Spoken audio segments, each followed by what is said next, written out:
Hello, hello, hello, my darlings. Thank you for joining me on A Slice of Life. A Slice of Life. Listen, if you're watching me, then you know what we're all about. We're all about what? Super aging. Getting older without getting old. And you know what we all have? If you're 40 and above, you know these people will find you. Who are these people? Who are these people? You know who they are. AARP. And so we get this magazine, and I thought I would look at an article to see what I wanted to talk about today because I try to stay in the vein of what we're all about getting older without getting old. And I found this wonderful article. Yikes. What is she wearing? And it's by Eleanor Lipman. I don't know how it comes up on the screen or what you'll be able to see, but it's in yikes. What is she wearing? And I want to say the last line that Eleanor Lipman does. She's 70. How old is she? She's still young for me, 73. Anyway, she says, "This too shall pass." Well, I like that from the Bible, and I like where she put it in this article. This too shall pass. Now, you can't see the woman. Maybe you can see the woman standing looking at how many times have you been in line and somebody's been in front of you and you're like, oh my God, did they look in the mirror before they left home? Let me see. Let me do this. Can you see? Let me see. Can you see? It's kind of, what page is this on? I got to fix it. Okay. How many times have you been in line and you stood behind somebody and try to figure out what was that they had on? How did they have any mirrors when you left home? But you know what? And I'm the one that says just because they make it in your size doesn't mean you need to buy it in your size. But I got a new attitude. I had to recalibrate myself because somebody stood behind me in the 70s when I taught school in Washington, D.C. for just a short period of time as an itinerant French teacher. And I couldn't lean, bend, or just look like I want to reach for anything because my dress came right below. Right below. I couldn't do anything but teach class. And since I was itinerant, I could tip to it. And then I had on high heel shoes because I was in my 20s. And I had a baby already. And my baby was like months old. And I looked great. I had on high heel shoes with the mini dress. And I'm sure somebody said, there's somebody right now that remembers what I used to look like, tall, slim, and just fine. I had to say it myself. And somebody stood behind me in some grocery store up in Washington, D.C., or Olney, Maryland, where I really lived, uh, and out in Montgomery County, that's where we live. And I taught up in D.C. schools, and there you go, there you go, there you go. So what am I saying? I'm saying, you got to remember when you were younger. You got to remember you used to be young. You got to remember that you used to wear some stuff that it was not considered appropriate. For instance, when I came along, pants, we just didn't wear pants. Like when at Spelman, I didn't own, I still don't own any jeans. I was thinking about going to get some blue jeans. But then I'm thinking like, why? I don't want to get any blue jeans because I never liked the whole blue jean thing. I never liked pants for that matter, but I wear them. I like dresses and skirts, and that's because that's my era. Do you know that I actually put on some leggings for the first time? I went to a Soros house, um, and I put on the leggings. I think you with the feet out, okay? Nice sandals, a shirt, uh, like a little tee something shirt with the leggings. And then I put a whole dress on top of that. But I had the dress open. I learned that from my daughter. And I thought I felt good about that. Because that's what young people wear. My daughter had it on and looked cute, and I was able to have. But I don't support leggings for people of a certain age. But then I liked it when you wear a long top over it. So you have to stop. See, we have to recalibrate ourselves, seniors. We can't stand in line like this. We got to think about, you know, they naked now, basically. But when you came along, it was something you couldn't wear. Like I tell you, my other, for instance, wearing your socks rolled down was considered inappropriate. You know, you're supposed to have your socks folded down, and you were a certain kind of woman if you wore your socks rolled down. And so I would leave home with my socks folded down.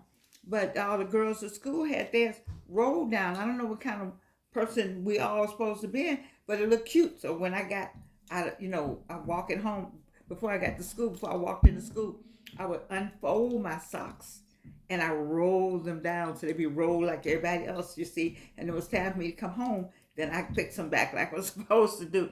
Now you remember all that. You remember all of that. You remember doing some things that when you left home, you looked one way, and when you got to school, you looked another way.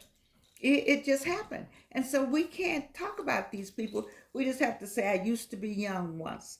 And that is my new thing that I say now because I somebody talked about me in my miniskirt, teaching school, couldn't bend over. I mean, why would you go to schools with a dress on that short? But I was young and I wanted to wear that. That's what I wanted to wear. And then I look good in it. And you see, so that's how they feel. Now, this whole naked thing, I don't understand it at all. She talks about being pregnant. So when I was pregnant, of course, I had my clothes coutoured. Yes, I did. I wanted a certain fabric I wanted to wear, and I wanted to look a certain way. And so I didn't go to the stores because I didn't like the clothes they had for pregnant women back then. It just didn't look good. So I had somebody make my clothes for me. And now you show your whole belly. And the first time I saw it, I was like, why would you do that? But it's so common now. So commonality doesn't mean it's correct, but it's correct in this group of people. Today's youth, they understand you're pregnant, you let it show. You're proud that you got that baby there. So you let it show. And so times have changed. Times have changed. Not necessarily mores have been the same, but times have changed and acceptance has changed. Um, and I don't know, but I sometimes I think that I still think it's important to carry yourself a certain way, but I'm not sure that anybody cares. But my age group, I don't know that young people can talk like this, or I don't know. I don't know what to say. We're raised in a tenio, and I talk about how you carry yourself, and how you should walk, and how your clothes should look. And sometimes she says that my ideas are my clothes. What I want to buy her are too old looking. They look. I'm not trying to look like you, Gigi. And so I'll go, okay. I mean, she has a point because I wasn't trying to look like whoever the older person was in my family at the time. You see, my son-in-law and I were talking about what did you wear under your clothing when it was cold up north. We wore something called snuggies, and the men wore long underwear.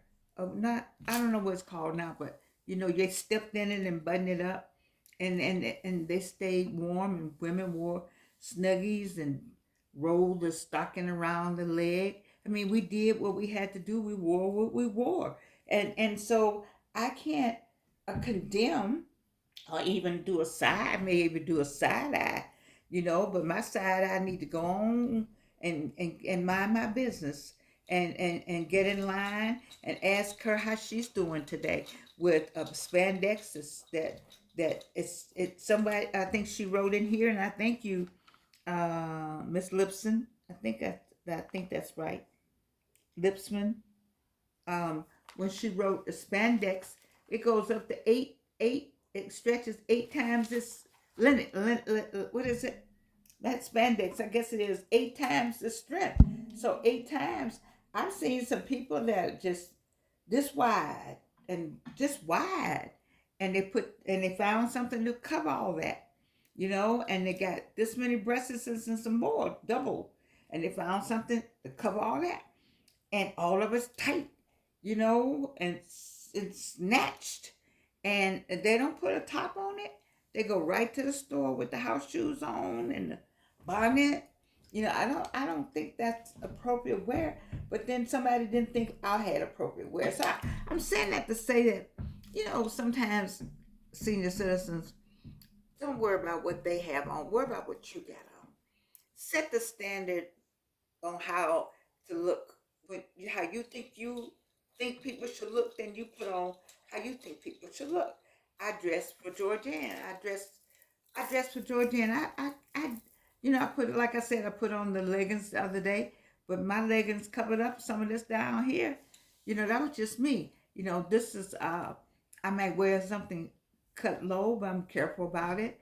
I like dresses that have the shoulders out. I think that has a little sex appeal to it. That's just me. And so there may be somebody on the other side of the screen that said, "Why she got her shoulders out?" And especially this time of year, where I don't do time of year. I wear white all year round, depending on how I feel that day. You see, I just put on a warm white coat on top of it. You understand? So I'm saying, we got to. It says, "Yikes! What is she wearing?" I really appreciate this in AARP, and for them putting this article in, because I've stood behind many a person and just shook my head. Now, some of it, you need to shake your head. I mean, I don't know about some of this that you know it's just too tight.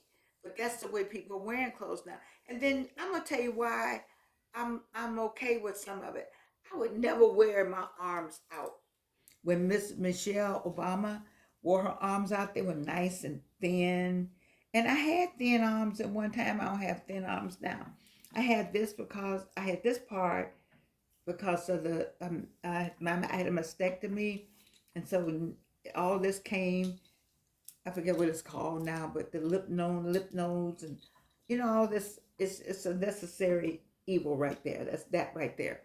And then, but this is the it's Chick-fil-A side, and this is the mastectomy side, and they look alike. But I tell you what, I've seen so many big arms out now that I don't feel bad. And here's the thing about the large arms. Um, I think the men have gotten used to looking at the large arms and the large everything large, and there's a culture. See, we were acculturated to want the skinny body, no butt, uh, thin size four. When you stand together, you need to see between your legs a space. That's is the look, the wafy look, like like a Taylor Swift. That was the body that was accepted as beautiful. That was the body. That was the body. And so and they made fun of us having butts and large behinds, but maybe indigenous to a race of people, but they all put a bustle on the back of their dresses to emulate the butt when they did the fashion designs back in the day. And they laughed at Venus Hot Tot for her big behind, but now they're buying pads with the behind made into the buttocks is in the and made into the panties now. So there's been a culturation on both sides. I my you all have made a decision as African Americans that you're not going to follow us anymore. That look isn't appealing. That black men, don't necessarily, or white or black women don't necessarily honor our white look as the master. We want you to look like us and have straight hair. All of you weren't born with straight hair, and so now the young people have made it possible for my arms to be out. I wore something the other day that was sleeveless. Now I had a scarf around it, but I didn't feel as bad. I didn't feel like people were making fun of my big arms. So I appreciate some of this. What is she wearing? That's happening. What's the other thing? So I've gotten past some of this hanging out and some having too much of anything. That's what I was born with. That's what I got. And so that's what I need to just have. You know, I see the women with the tights on and the leggings and things, and some of them look kind of cute. If I had a body like that, I'm not sure I had a body like that. I don't have it like that now. But you know, I'm thinking like, so what? I think there's a change, and I know that there's a movement that has happened where we have come to like ourselves, African Americans, people of color. We like the way we look. We like our color. Have you seen some of the beautiful black models? Well, I mean, and some of our beautiful black, I mean, children. Where's the black? I'm talking about that shiny black. Beautiful, beautiful. You know, they used to tell me that I was pretty to be dark.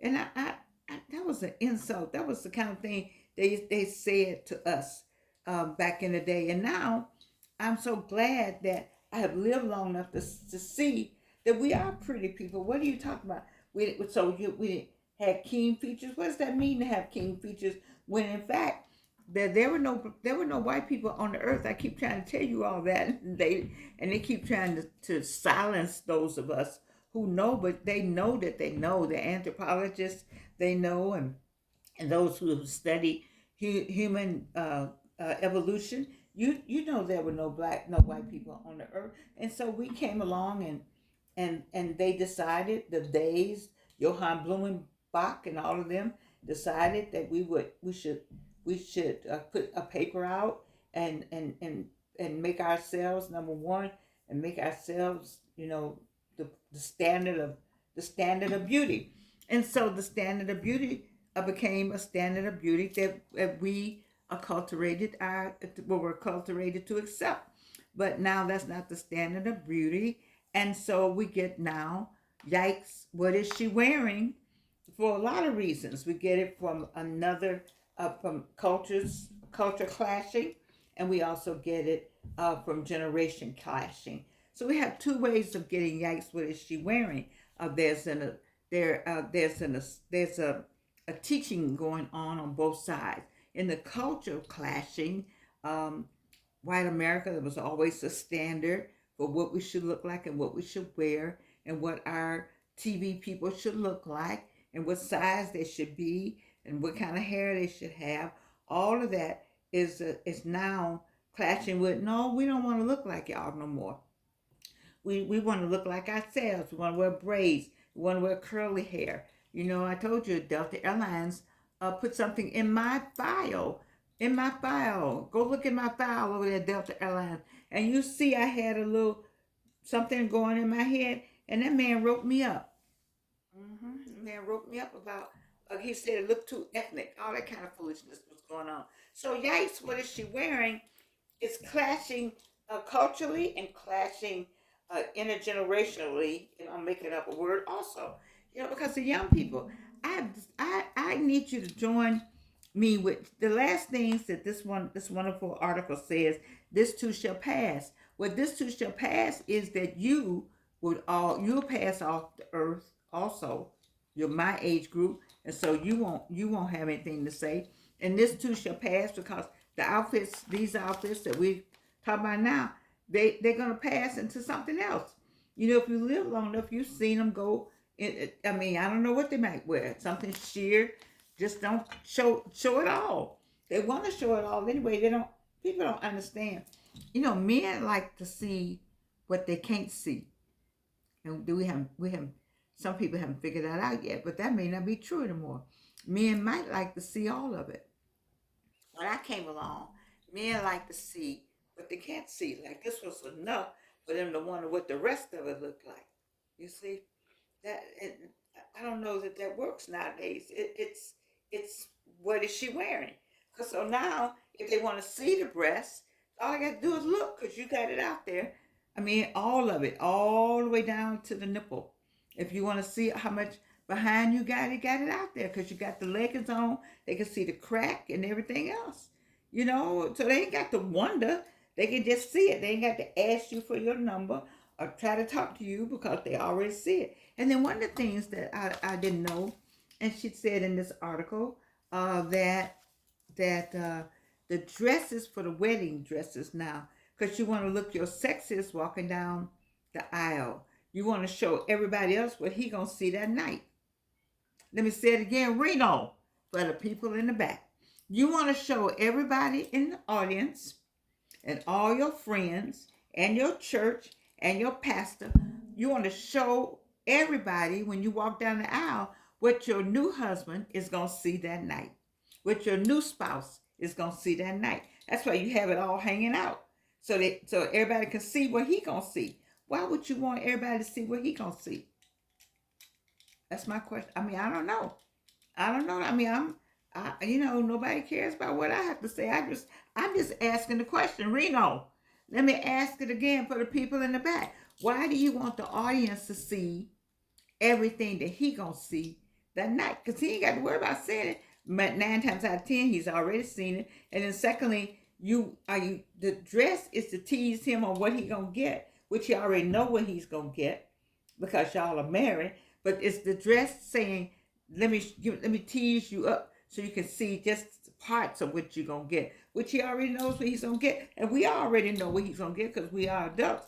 And then we all gonna see what he gonna see because you ain't had nothing going down the aisle. You seen the dresses, you can see everything, everything. So this too shall pass. I mean, this too shall pass. I was just excited about this article. Excuse my earrings. I was excited about this because I read my AARP, and I like what she did. I like what she said because I'm one of them. But for those of you on the other side of the screen, stop and think about your youth and what you used to look like, what you used to wear, all the things you used to do. And you can say, Lord, bless their heart. Just bless their heart and go on and make sure you look like something. Because let me tell you something. When I step up, the young ones will say, Mom, wow, Mama, you look good because they haven't seen this look. Show them the look that you think is the proper look. You wear it. You put it on. You look like you and let them look like them. Because at some point they're going to get to your age and they're going to remember, man, she look good. Because I'm going to tell you something now. I don't know, man. I don't know. I'm not going to say that. It's some 70 something, some 80 something, some 60 something that are showing all the way to the nipple. Why? Why? Okay, Jordan, stop. That was judgmental. I'm sorry. Let me be quiet. I'm gonna go with you. I'm gonna go with AARP. This too shall pass. I love you, and you can't do anything about it.